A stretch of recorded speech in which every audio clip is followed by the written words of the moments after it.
Welcome viewers, Dr. J.W. Ayub. The law that changed women's rights. The architects. The courtroom disappears. The tribunal disappears. The complainants disappear. Only the law remains. 2013.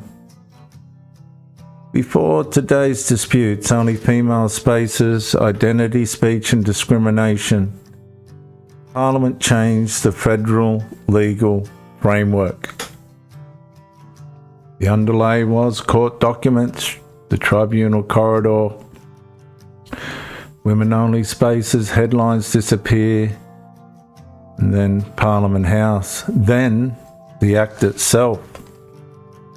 Sex Discrimination Amendment, Sexual Orientation, Gender Identity and Intersex Status Act, 2013, assented the 28th of June, 2013. The words illuminate gender identity, no commentary, no interpretation, just the legislation itself.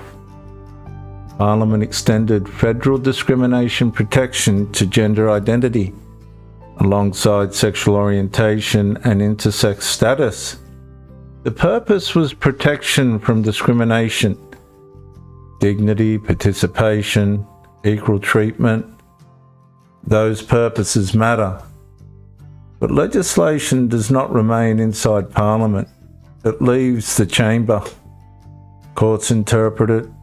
Tribunals apply it, businesses encounter it, others even profit from it, and citizens discover what happens when protected interests meet competing boundaries.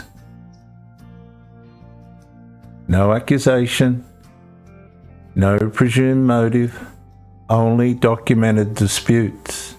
Then, back to the Act. Because the people appearing in those disputes did not write the federal legislation. Parliament did. The political architects did.